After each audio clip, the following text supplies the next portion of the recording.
Ces 3 films ont une image horrible et c'est ça qui les rend incroyables. Là, en voyant ces images, vous vous dites peut-être que c'est inregardable, mais nous, avec Armand, ça a été des films essentiels pour commencer à faire du cinéma. Il y a quelque chose qu'on répète souvent, c'est qu'il ne faut pas attendre d'avoir des moyens, d'avoir une belle image pour commencer à porter des récits. Le fait de ne pas être en capacité d'avoir une image cinéma, ces films-là, il te montre que tu peux le tourner à ton avantage. Parce qu'une image un peu abîmée, ça peut faire partie intégrante de ta narration. Et c'est pour ça que des films comme Paranormal Activity ou Projet Blair Witch, c'est des énormes succès par rapport à leur coût de fabrication. Ça, c'est au cœur des réflexions du premier film qu'on aimerait vous conseiller, qui est peut-être aussi le plus connu, qui est Festen de Thomas Vinterberg. Il raconte, filmé au caméscope, selon les préceptes du dogme 95, l'implosion jubilatoire d'une réunion de famille danoise. C'est un film au vitriol, horrible à regarder, qui réussit à combiner dans la même intrigue de l'inceste, de la pédophilie, de l'alcoolisme, de la drogue, tout ce qu'il y a de pire, et pourtant à passer un moment jubilatoire et une vraie expérience de cinéma. Justement dans cette ambiance un peu crade du clip d'Orelsan, Fête de famille. Le deuxième film, dans un tout autre registre, il est français,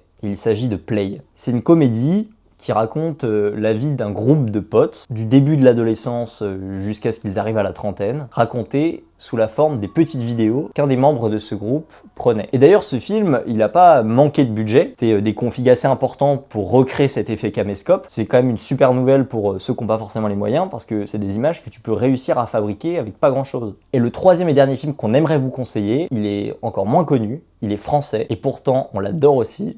C'est Stéphane. Ce film, c'est un ovni total. C'est impossible de vous raconter l'histoire, mais c'est du génie. C'est un jeune gars qui est réalisateur, qui essaie de faire son court-métrage et qui croise Stéphane, un mec de 50 ans, un peu bizarre, qui lui promet monts et merveilles pour accéder à son premier long-métrage. Et là, l'image un peu crade de caméscope, de caméra, de personnages qui se filment, elle est dérangeante et elle est merveilleuse, aussi bien pour de la comédie que pour de l'horreur. Bref, ces 3 films, on vous conseille absolument de les regarder si vous pensez que vous avez besoin d'attendre d'avoir les meilleures caméras de cinéma pour commencer à faire des films.